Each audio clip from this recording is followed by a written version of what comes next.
নমস্কার, জয় শ্রীরাম, হর হর মহাদেব। যে তৃণমূল একসময় গর্ব করে বলতো তাদের দলে একটাই পোস্ট, বাকি সব ল্যাম্পপোস্ট, সেই তৃণমূলের এখন অনেক রকম প্রকারভেদ এই রাজ্যে দেখা যাচ্ছে। কোনোটা ঋত তৃণমূল, কোনোটা মৃত তৃণমূল ইত্যাদি প্রভৃতি রয়েছে। কিন্তু এই রাজ্যের প্রকৃত যারা বিজেপি কর্মী সমর্থক, মানে যারা কোনো পদ বা কোনো কিছু পাওয়ার অপেক্ষা করে পার্টিটাকে ভালোবাসেনি, যারা নিঃস্বার্থভাবে দেশটাকে ভালোবেসে হিন্দুদের জায়গাটাকে মাথায় রেখে এই দলটাকে সমর্থন করে গেছে এবং নিজের জীবনটাকে বাজি রেখে, তাদের সব থেকে আশঙ্কার জায়গা হচ্ছে ভালো তৃণমূল। কেননা কখনো দেশের স্বার্থে, কখনো রাজনীতির স্বার্থে, কখনো বা অন্য কোনো স্বার্থে এই ভালো তৃণমূল এখন ক্রমশ বিজেপিতে সম্পৃক্ত হয়ে যাচ্ছে। আর তাই মনের মধ্যে একটা আশা আশঙ্কার দোলাচল থাকছে যে একসময় পুরোপুরি এই ভালো তৃণমূলের হাতে এই বিজেপিটা হাইজ্যাক হয়ে যাবে না তো। তাহলে কিন্তু এই রাজ্যের যারা প্রকৃত হিন্দু রয়েছেন তারা আবার সমস্যায় পড়ে যাবে। কিন্তু মুশকিলটা হচ্ছে, প্রশ্নটা উঠছে অন্য জায়গায়, এই ভালো তৃণমূলের ডেফিনেশনটা কোথা থেকে বোঝা যাবে? এতদিন একটা ডেফিনেশন বোঝা যাচ্ছিল, যারা মমতা বন্দ্যোপাধ্যায় এবং অভিষেক বন্দ্যোপাধ্যায় এই দুজনের থেকেই দূরত্ব রাখবেন, এদেরকে অসুবিধায় ফেলবেন, তারাই বোধহয় ভালো তৃণমূল। কিন্তু এবার প্রশ্নটা উঠছে যে ব্যাপারটা শুধুমাত্র কি অভিষেক বন্দ্যোপাধ্যায় গিয়ে থেমে আছে? মানে অভিষেক বন্দ্যোপাধ্যায়ের সঙ্গে দূরত্ব বাড়ালেই কি ভালো তৃণমূল হওয়া যাবে এবং তারপর বাকি সব কিছু মাফ হয়ে যাবে? আর সেই মন্ত্রটা, সেই সূত্রটা বুঝে গেছেন খোদ মমতা বন্দ্যোপাধ্যায়, সেই জন্য তিনিও এখন ভালো তৃণমূল সাজার চেষ্টা করছেন। কেন উঠছে এই প্রশ্নটা? এই প্রশ্নটা উঠছে তার কারণ হচ্ছে, আজকে আপনারা জানেন যে মহামান্য কলকাতা হাইকোর্ট থেকে অবশেষে কালীঘাটপন্থী তৃণমূল, মানে যাদেরকে মৃত তৃণমূল বলা হচ্ছে আর কি, তারা এই 21শে জুলাই, যেটা একসময় পাগলু ডান্সের প্রোগ্রাম হয়ে গিয়েছিল, যেটা একসময় শুভ ডিম ভাত দিবস হয়ে গিয়েছিল, সেই প্রোগ্রামটার একটা তারা কিন্তু এখানে অনুমতি পেয়ে গেছে। এবং অনুমতি পেয়েছে, জমানা বদলেছে, সেই জন্য যেখানে গিয়ে এরা মাতব্বরিটা করতো, অর্থাৎ ওই ধর্মতলা চত্বরটা যারা পুরোপুরি অবরুদ্ধ করে দিয়ে গায়ের জোর দেখানোর চেষ্টা করতো, সেখানে শহীদ তর্পণের কোনো ব্যাপার থাকতো না। শুধুমাত্র বিজেপিকে কতখানি মমতা বন্দ্যোপাধ্যায় গালাগালি করে আর কত লোককে জোর করে সেখানে নিয়ে আসতে পেরেছে, সেই আস্ফালন দেখানোর জায়গা ছিল, সেই জায়গাটা স্থানান্তর হচ্ছে। সেখানেও একটা মজার কাণ্ড হয়েছে, সেটা একটু পরে বলছি। তো যাই হোক, শেষ পর্যন্ত তৃণমূল কংগ্রেসকে পারমিশন দিয়েছে মহামান্য আদালত যে হ্যাঁ, আপনারা এই প্রোগ্রামটা করতে পারেন, কিন্তু প্রোগ্রামটা করতে হবে বিড়লা প্ল্যানেটোরিয়ামের সামনে, এবং সেখানে 2500 মতো লোক নিয়ে আপনারা করতে পারেন প্রোগ্রামটা। 12টা থেকে 3টে, 3 ঘন্টার মধ্যে প্রোগ্রামটা বন্ধ করে কমপ্লিট করে দিন। এবং সেই যে যখনই প্রোগ্রামটার পারমিশন পেয়েছে, তখনই এই মুহূর্তে অন্তত মমতা বন্দ্যোপাধ্যায়ের সঙ্গে থাকা কুণাল ঘোষ একটা পোস্টার শেয়ার করেছেন, যেখানে ওই শহীদ স্মরণ টরণ অনেক কিছু কথা লেখা রয়েছে, বিড়লা তারামণ্ডল চলো লেখা রয়েছে। কিন্তু সেখানে একটা গুরুত্বপূর্ণ জায়গা দেখা যাচ্ছে, 4-5টা ছবি দেখা যাচ্ছে, প্রত্যেকটাই সো কল্ড জননেত্রী। মানে এনাকে কি করে যে জননেত্রী এখনও কুণাল ঘোষরা বলে চলেছে, সেটা নিয়েই প্রশ্ন উঠে যাচ্ছে। কেননা এই মমতা ব্যানার্জি একবার নন্দীগ্রামে গেলেন, সেখানে শুভেন্দু অধিকারীর কাছে রাজনৈতিক থাপ্পড় খেয়ে পালিয়ে এলেন, ভয়ে মুখ হননি। শুভেন্দু অধিকারী এরপর একদম ভবানীপুরে ঢুকে তার ঘরের মঠে তাকে গোহারা হারিয়ে দিলেন। তারপরও সে জননেত্রী হয়ে থাকবে। যা কুণাল ঘোষরা এই পার্টিটা করছে, যখন ওই চটি না চাটলে তো এদের হবে না বলতে হয়, সেই জন্য বলছেন। তো যাই হোক, সেখানে দেখুন শুধুমাত্র এই জননেত্রী মমতা বন্দ্যোপাধ্যায়ের ছবি দেখা যাচ্ছে, অভিষেক বন্দ্যোপাধ্যায়ের ছবি কোথাও নেই। আর এখানেই প্রশ্নটা উঠছে, কেননা এতদিন আমরা দেখেছি গোটা রাজ্য জুড়ে এই পিসি ভাইপোর দন্তবিকশিত ছবি, যেটা দেখে চোখ ফোক একদম জ্বলে যেত, সেটাকে একদম ধরিয়ে রাখা হয়েছিল। এখন কুণাল ঘোষ তিনি এই পোস্টার শেয়ার করছেন, সেটা কি মমতা বন্দ্যোপাধ্যায়ের অনুপ্রেরণা বা তার পারমিশন ছাড়া করতে পেরেছেন? তাহলে প্রশ্নটা এইখানে আসছে যে হঠাৎ করে অভিষেক বন্দ্যোপাধ্যায়ের ছবিটা সরিয়ে দেওয়ার পারমিশনটা মমতা বন্দ্যোপাধ্যায় দিলেন কেন কুণাল ঘোষকে? তার কারণ কি এটাই যে মমতা বন্দ্যোপাধ্যায়ও বুঝতে পারছেন যে অভিষেক তো জেলে যাবে ভাই, ওর সঙ্গে থাকা মানে আমিও কেস খাবো, বা দলের যেটুকুনি পড়ে আছে সেইটুকুনিও আমার সঙ্গে আর থাকবে না, বা শেষ পর্যন্ত আমাকেও তার জন্য জেল খাটতে হতে পারে। সেই জন্য অভিষেক বন্দ্যোপাধ্যায় থেকে দূরত্ব সরছে। প্রশ্নটা উঠছে এই কারণে, কেননা আজকে পরপর কয়েকটা ঘটনা ঘটে গেছে। একটা ঘটনা নিয়ে তো রীতিমতো শোরগোল হচ্ছে। মদন মিত্র, যিনি এই আপাতত চটি তৃণমূল ছেড়ে বালিশ তৃণমূলে চলে এসছেন, আপাতত ভালো তৃণমূল সাজার চেষ্টা করছেন, সেই মদন মিত্রকে নিয়ে কেন মদন মিত্রকে নিয়ে প্রশ্ন উঠছে? কেননা কদিন আগেই যখন চন্দ্রিমা ভট্টাচার্য এই তৃণমূল কংগ্রেসটা ছেড়ে দিয়েছিলেন, মমতা বন্দ্যোপাধ্যায় অনেক বড় বড় বাতেলা ঝাড়ছিলেন তখন, যে এই চন্দ্রিমা ভট্টাচার্যকে অনেক দিন আগেই নাকি তাকে বলে রেখেছেন তিনি এখানে থাকতে চাইছেন না, তার উপর প্রেশার আছে, তার ছেলে অন্যদিকে চলে গেছে, কাউকে একটা করতে হয়, সেই জন্য তিনি করে দিয়েছেন। তারপর অনেক ঝাড়াই বাছাই করার পর তিনি নিজেকে নিজের দলের রাজ্য সভাপতি ঘোষণা করেছিলেন এবং তার সঙ্গে দুটো খুঁটির মতো দুদিকে তার সঙ্গে থাকবে, একটা কুণাল ঘোষ, একটা মদন মিত্রের নাম ঘোষণা করেছিলেন। তো সেদিনকেও কি মমতা ব্যানার্জি আপনার কাছে অন্য কোনো অপশান ছিল না, একটা কাউকে করতে হয় বলে করে দিয়েছিলেন? খোঁজ খবর ভালো করে নিন, সবাই তো বালিশ তৃণমূল হয়ে যাচ্ছে, চটি তৃণমূল তো আর কেউ থাকছে না। তো যাই হোক, সেই মদন মিত্রের বউ আর দুই ছেলে, তাদেরকে ইডি ডেকেছে। এই পুরো নিয়োগ দুর্নীতি যে হচ্ছে সেখানে জেরাটেরা করা হবে। যে মুহূর্তে নোটিশ পেয়েছে, মদন মিত্র সোজা সন্দীপন সাহার বাড়ি চলে গেছে। সন্দীপন সাহা বাড়িতে ছিল না, তার বাবা স্বর্ণকমল সাহা তার সঙ্গে বৈঠক করেছে এবং ফোনেও নাকি সন্দীপন সাহার সঙ্গে বৈঠক করেছে। তারপর আজকে বিধানসভায় চলে গেছে এবং সেখানে ও লাভলি টাবলি বলে যেরকম আর কি করে আর কি, মানে বেসিক্যালি তো জোকারগিরি চলে, রাজনীতিটা এখন সেই জায়গায় মদন মিত্রর মতো লোকগুলো নিয়ে চলে এসছে। তো সেইটা করেছে, করে টোরে তো এখন আপাতত বালিশ তৃণমূলে চলে এসছে। কিন্তু সেখানে আসার পর দেখুন তার ডায়লগ, মমতার কথাও শোনে না, ইডির থেকেও এবিকে বেশি ভয়। এবি মানে অভিষেক ব্যানার্জি আর কি। তো এতদিন তো আমাদের বলতো নাম নিতে পারছো না কেন, তো এখন মদন মিত্র নাম নিতে পারছে না কেন? তো সোজা কথায় মদন মিত্র অভিষেক ব্যানার্জিকে একদম তুলো ধোনা করে ছেড়েছে। এই সব কিছুর মূলে হচ্ছে অভিষেক ব্যানার্জি এবং আইপ্যাক, এইসব কথাগুলো আবার নতুন করে তুলে এনেছে। অবশ্য মদন মিত্রকে দোষ দেবো না, এটা মদন মিত্র যে প্রথমবার বলছে এমনটা নয়। এর আগেও মদন মিত্র যখন মন্ত্রিত্ব পায়নি তখন ওর আগে ফুঁস ছিল এবং সেখানে এই আইপ্যাককে দিয়ে অভিষেক কীরকম তোলাবাজি করায় সেই কথাটা বলে দিয়েছিল। মমতা ব্যানার্জির হিম্মত হয়নি অভিষেকের বিরুদ্ধে তদন্ত করিয়ে এখানে ব্যাপারটাকে সামনে নিয়ে আসে, আবার মদন মিত্র টিকিট কাটবে এই সাহসও হয়নি। তো যাই হোক, মদন মিত্র জিতেছে। তো সেই মদন মিত্র পুরোপুরি কিন্তু তোপ দেখেছে এই অভিষেকের বিরুদ্ধে। আবার দেখুন মমতার আরেকজন খুব ট্রাস্টেড লোক, অনুব্রত মণ্ডল। মমতা ব্যানার্জি যে অনুব্রত মণ্ডলকে ডিফেন্ড করার জন্য বলতো যে ও বেচারির মাথায় অক্সিজেন যায় না, বিরোধীরা ওকে ফাঁসিয়ে দেয়, সেই জন্য মানুষকে মারধর করার জন্য নকুলদালা, গুড়বাতাসা, চরম এইসব থ্রেটনিং কথাবার্তা বলতো, পুলিশকে বলতো তোমাকে টাইম বেঁধে দিচ্ছি, বোম মারবো, পুড়িয়ে মেরে দেবো, এইসব বিরোধীরা উস্কে দিত বলে বলতো। তো সেই অনুব্রত এখন কিন্তু টাটা বাই বাই করে দিয়েছে আর সোজা গিয়ে বালিশ তৃণমূল, মানে ওই ভালো তৃণমূল ইত্যাদি প্রভৃতি, ওটার দিকে চলে গেছে এবং সেখানে তাকে পদও দেওয়া হয়েছে, জেলা সভাপতি হয়ে গেছে। কিন্তু সেই অনুব্রত মণ্ডল আজকে বিধানসভায় এসেছিল দেখা করতে ঋতব্রতদের সঙ্গে এবং সেখানে বেরিয়ে কী কথা বলছে, অভিষেকের জন্যই আমি জেলে গিয়েছি। ঋতব্রতর বৈঠকে যাওয়ার আগে মমতাকে জড়িয়ে বিস্ফোরক অনুব্রত। তার আগেও সাংবাদিকদের বলছিল যে মমতা ব্যানার্জির জন্যই এই অবস্থা হয়েছে, মমতা ব্যানার্জি কান দিয়ে দেখে, এটা কেষ্ট বলেছে বলে দেবেন, তো আপনি আর নিজে ফোন করেন না, নিজে বলতে পারেন না। তো যাই হোক, দেখুন মদন মিত্রর পর অনুব্রত মণ্ডল, তারও কিন্তু টার্গেট হচ্ছে সেই অভিষেক ব্যানার্জি। আবার আরেকজনের কথা যদি ধরেন, কল্যাণ ব্যানার্জি। এই কল্যাণ ব্যানার্জি কিছুদিন আগেই অভিষেকের সঙ্গে বিশাল বাওয়াল হয়েছিল এবং সেখানে অভিষেক যে কোনো রকম সম্মান টম্মান দেয় না সেই সব নিয়ে কল্যাণ আর কল্যাণের বেটা দুজনেই খুব লাপালাপি করছিল। তারপর মমতা বসিয়ে মিটিয়ে টিটিয়ে দিয়েছিল, অভিষেক পুত্র সম বলে আবার কল্যাণ ঢোক গিলে ফেলেছিল। কিন্তু কল্যাণ আবার বোধহয় খোঁচা খেয়েছে, সেই জন্য আবার দেখুন সেই অভিষেকের দিকে আঙুল তুলে যাচ্ছে, বলছে যে এই ক্যামাক স্ট্রিটের জন্যই আমাদের পার্টিটা শেষ হয়ে গেল। এবং সেখানে কল্যাণ ব্যানার্জি কথাগুলো বলেছে সেগুলো ঠিকই বলেছে।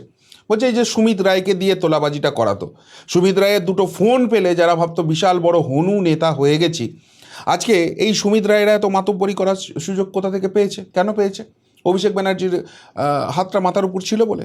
এই যে অনুব্রতরা এত চুরি করেছে সেটাও তো অভিষেকের হাতটা মাথার উপর ছিল। তো কল্যাণ ব্যানার্জি আপনি খুব ভালো কথা বলেছেন, কিন্তু প্রশ্নটা হচ্ছে এখন কেন আপনার বিলম্বিত বোধোদয় হচ্ছে?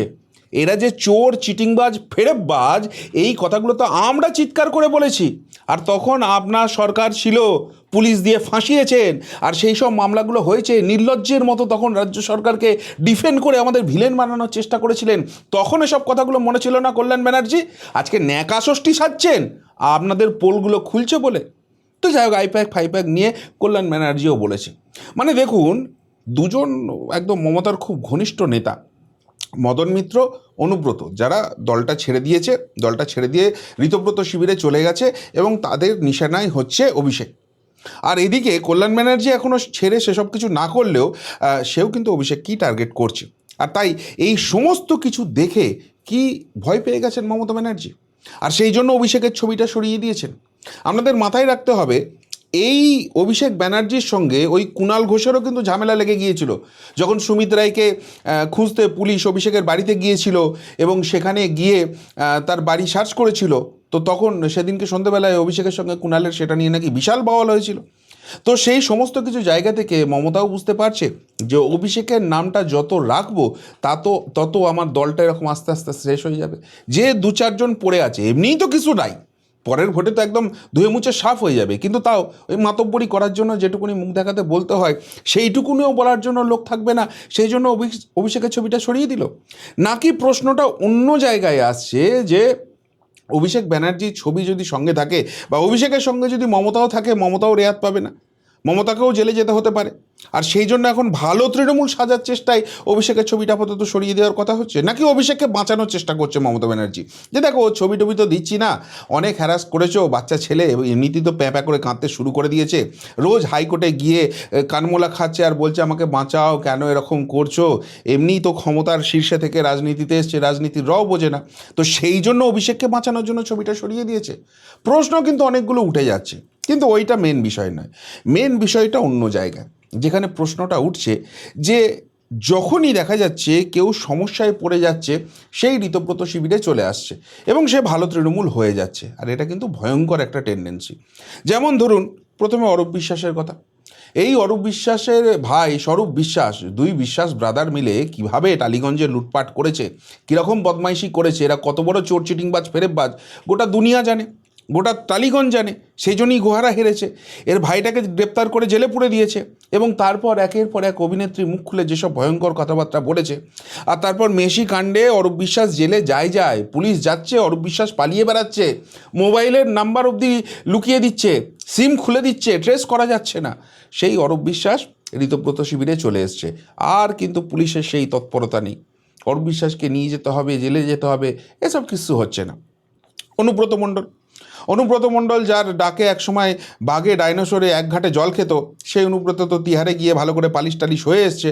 তো তারপর অনুব্রত কিন্তু সাইডলাইন হয়েছিল, বীরভূমে হেরেওছে বিজেপি, কিন্তু এরপর এই অনুব্রতর নামে ওই 2021-এর ভোট পরবর্তী হিংসায় একটা ভয়ঙ্কর এফআইআর হয়ে যায়, যেখানে অনুব্রতের জেলের বাইরে থাকার কোনো কারণ নেই। ঘেঁটি ধরে জেলে পুড়িয়ে একদম ওই যেটা অমিত শাহজি বলে গিয়েছিলেন না, উল্টা লাটকাকে সিধা করনা, সেইটা এই অনুব্রতর সঙ্গে করা উচিত ছিল। কিন্তু তারপরই আমরা দেখলাম এই অনুব্রত মমতা ব্যানার্জি যে বলেছিল এর মাথায় অক্সিজেন কম যায়, সেই মমতা ব্যানার্জিকে গালাগাল দিচ্ছে, আর ঋতব্রত তৃণমূলে ঢুকে গেছে।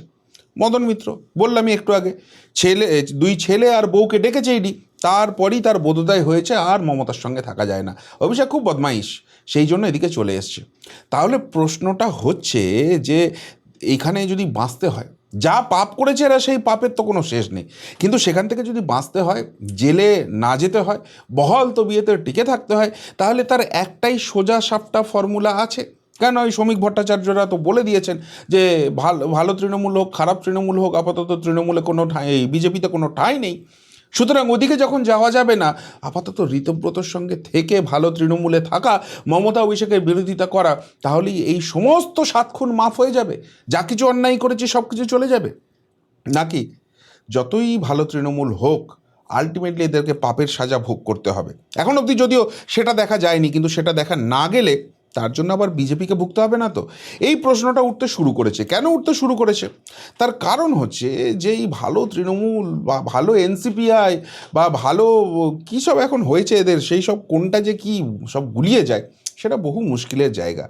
কিছুদিন আগেই রাজ্যসভার 3 জন সাংসদ, যাদের বিরুদ্ধে নাকি কোনো অভিযোগ নেই, যারা খুব ভালো মানুষ, ওই নির্বাচনী প্রচারে একটু আধটু বলতে হয় কথা, সেই জন্য বলা হয়েছিল ইত্যাদি প্রবাহিত শুনে দেশের বৃহত্তর স্বার্থে 3 জনকে বিজেপিতে যোগদান করানো হলো এবং যোগদান করানোর কয়েক ঘন্টার মধ্যে তাদেরকে টিকিট দিয়ে দেওয়া হলো এবং বুঝিয়ে দেওয়া হলো যারা এটা নিয়ে প্রতিবাদ করছিল যে তারা তো রাজনীতির কিচ্ছু বোঝে না, অনেক সময় দেশের এই বৃহত্তর স্বার্থে এগুলোকে সব মেনে নিতে হয়, এটা না হলে এরা 2029-30 সাল অবধি সাংসদ থাকতো, কেউ হটাতে পারতো না, অনেক কিছু যুক্তি তর্ক শুনলাম।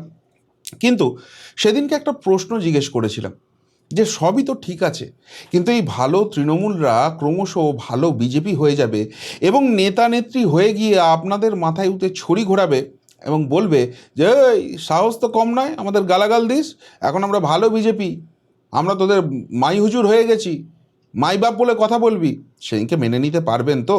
টেন্ডেন্সি যে সেদিকে যাচ্ছে সেটা কিন্তু ক্লিয়ার হয়ে যাচ্ছে। এই যেমন রচনা ব্যানার্জি, হুগলির সাংসদ, লকেট চ্যাটার্জিকে হারিয়ে সাংসদ হয়েছিলেন, তিনি এখন আপাতত এই ভালো তৃণমূল হয়ে ভালো এনসিপিআই হয়ে আছেন এবং ভবিষ্যতে ভালো বিজেপি হবেন কি না সেটার অপেক্ষায় আমরা বসে আছি। তো তিনি আজকে একটা বৈঠক টৈঠক করেছেন এবং সেখানে চুঁচুড়ার যিনি বিধায়ক রয়েছেন সুবীর দা, আমার অত্যন্ত প্রিয় মানুষ যদিও এই মানুষটি, তো তিনি তাকে পাশে নিয়ে বলছেন স্বপ্নে ব্যাঘাত ঘটেছে বলেই দল বদলেছি, আমরা এখন বিজেপি সমর্থক। হুগলিতে সাংসদ রচনা চান দাদার সহযোগিতা, দাদা মানে শুভেন্দু অধিকারীর কথাও বলছেন, সুবীর নাগের কথাও বলছেন। তো দেখুন আস্তে আস্তে ব্যাপারটা কীরকম হচ্ছে, এখন বিজেপি সমর্থক হয়ে গেছে, তো বিজেপি সমর্থন করতেই পারেন, কিন্তু সেটার কোনো কিছুর বিনিময়ে নয় তো। কেন দেখুন এখানে প্রথমে বলা হয়েছিল 2 মাস অপেক্ষা করুন, 3 মাস অপেক্ষা করুন, কারুর এন্ট্রি হবে না, তারপর বৃহত্তর স্বার্থে, দেশের স্বার্থে 3জন টিকিট পেয়ে গেছেন এবং রচনা ব্যানার্জিরা এখন কিন্তু ভালো এনসিপিআই, তৃণমূলের সঙ্গে কোনো সংস্পর্শ নেই। তারা বলছেন যে আগামী দিনে বিজেপি সমর্থক যখন হয়েছে, আগামী দিনে তাহলে সমর্থক হিসেবে টিকিটের ব্যাপারটাও একটা ইঙ্গিত কি উঠে আসছে না? এবং স্বপ্নে ব্যাঘাত লেগেছে, তো কোন স্বপ্নটার ব্যাঘাত লেগেছে যারা এখন এই ভালো তৃণমূল খুঁজে বেড়াচ্ছেন, একটু ব্যাখ্যা করতে পারবেন? উনি নির্বাচনের আগে যে ধোঁয়া শিল্পটা দেখেছিলেন, সেই ধোঁয়া শিল্পের ব্যাঘাত ঘটেছে, নাকি ওই যে ঘুগনি বা দই এই সব যে জিনিস দেখেছিলেন সেই স্বপ্ন থেকে ব্যাঘাত ঘটেছে, নাকি স্বপ্নের ব্যাঘাত ঘটেছে যে তৃণমূল আছে, ভোট চুরি করে জিতে যাব, এখানে মমতা ব্যানার্জির ছবি থাকবে, তৃণমূলের প্রতীকটা থাকবে, আর আমি এসে একটু ডায়লগবাজি করব, জিতে যাব, সেই দিন শেষ হয়ে গেছে। এই যে একবার সাংসদ হয়েছি, দেবের মতো সারা জীবন কোনো কাজ না করেও সাংসদ থেকে যাব, সেই জিনিস আর হবে না, সেই স্বপ্নটাই ব্যাঘাত ঘটেছে। আর সেই জন্য যাতে 2029-এর টিকিটটা পাকা হয় তার জন্য এরকম তৈলমর্দন চলছে। প্রশ্ন কিন্তু জাগছে, প্রশ্নটা এগুলো নিয়ে বেশ ভয়ঙ্কর রকম জাগছে। যদিও আবারও বলছি, যার পাঁটা সে খোঁজ নেবে, আগায় কাঠ চোট করবে না গোড়ায় চোট করবে। কিন্তু এই জিনিস যদি হয় শেষ পর্যন্ত, সেটা কি বিজেপি কর্মী সমর্থকরা মেনে নিতে পারবে? কেননা এখানে একটা জিনিস খুব স্পষ্ট হয়ে যাচ্ছে যে অভিষেক ব্যানার্জি এখন ইররেলিভেন্ট হয়ে গেছে। অভিষেক ব্যানার্জির রাজনৈতিক জায়গা তো কোনো দিন ছিলই না, এবং আজকে যেরকম পাপ করেছে সেই জায়গা থেকে তার জেলে যাওয়া কার্যত নিশ্চিত। কিন্তু এই যে জেলে যাওয়াটা হচ্ছে না, এটা নিয়ে এক সময় এই অভিষেক ব্যানার্জির চপ্পল চেটে যাদের দিন কাটতো, সেই কোহিনূর মজুমদার, সুদীপ রাহারা প্রশ্ন করছে, আমাদের মতো বদ দুষ্টু লোকরা নয়, যারা এখন ভালো তৃণমূল হয়ে গেছে, ঋতব্রত তৃণমূলে গিয়ে পদ পেয়ে গেছেন, তারা প্রশ্ন তুলছেন যে আমাদের যে গদ্দার বলা হচ্ছে, আমাদের যে বিজেপির বি টিম বলা হচ্ছে, এই তৃণমূলে সবথেকে বেশি অ্যারেস্টের সম্ভাবনা যার ছিল তার নাম হচ্ছে অভিষেক বন্দ্যোপাধ্যায়। বারবার জল্পনা উঠেছে অভিষেক ব্যানার্জি অ্যারেস্ট হবে, কিন্তু আজ অবধি অভিষেক ব্যানার্জি জেলের বাইরে আছে, বুক ফুলিয়ে ঘুরে বেড়াচ্ছে। তাহলে সবথেকে বেশি সেটিং যদি কারুর হয়ে থাকে, সেটা তো অভিষেক ব্যানার্জির সঙ্গে হয়েছে। এই অভিষেক ব্যানার্জি জেলের বাইরে আছে, তার মানে অভিষেক ব্যানার্জিই তো সবথেকে বেশি সেটিং করে চলছে, সেই তো সবথেকে বড় বিজেপির বি টিম। দেখুন প্রশ্নটা কিন্তু অমূলক নয়, প্রশ্নটা ভুল নয়, কে তুলছেন কেন তুলছেন সেটা অন্য ব্যাপার, কিন্তু এই প্রশ্নটা তো সাধারণ মানুষের মধ্যেও আছে। এবং এই জায়গা থেকেই প্রশ্নটা উঠছে যে এত সব কিছুর পরে মমতা ব্যানার্জি যখন নিজের পোস্টার থেকে অভিষেককে দূরে সরিয়ে দিয়েছেন, তাহলে তিনিও কি চেনা ফর্মুলাটা বুঝে নিয়েছেন যে অভিষেকের থেকে দূরে থাকলেই ভালো তৃণমূল হওয়া যাবে, আর ভালো তৃণমূল হওয়া গেলেই মোটামুটি 7 খুন মাফ হয়ে যাবে, কোনো তদন্ত হবে না, জেলে যেতে হবে না। কিন্তু সত্যিই কি রাজ্যটা এইভাবে চলবে? যে মানুষগুলো ভোট দিয়েছিল বিজেপিকে, তারা কিন্তু এই দুর্নীতিবাজ, ফেরেববাজ, চিটিংবাজগুলোর এগেনস্টেই ভোট দিয়েছিল, এবং তারা এক্সপেক্ট করেছিল বিজেপি ক্ষমতায় এলে এদেরকে জেল যাত্রা দেখা যাবে। সেটা কিছুটা শুরুও হয়েছিল, কিন্তু এই ভালো তৃণমূল খোঁজার চক্করে সেটা কিন্তু বিষ-মাও জ্বলে। আর মানুষ কিন্তু সবটা দেখে, সবটা বোঝে। সত্যিই যদি এই ভালো তৃণমূলের চক্করে এই জিনিস স্তব্ধ হয়ে যায়, তাহলে ওই 2029 অনেক দূরের কথা, সামনের যে পুরো ভোট বা পঞ্চায়েত ভোট আসছে, সেখানেই মানুষ আবার শিক্ষাটা দিয়ে দেবে না তো? প্রশ্নটা কিন্তু থেকেই যাচ্ছে। কি বলবেন এই নিয়ে? যদি কিছু বলার থাকে অবশ্যই কমেন্ট বক্সে কমেন্ট করে জানাবেন। এখনকার মতো এখানেই শেষ করলাম, ফেরত আসছি নতুন প্রতিবেদন নিয়ে খুব তাড়াতাড়ি। ভালো থাকবেন, সাথে থাকবেন, পাশে থাকবেন। নমস্কার।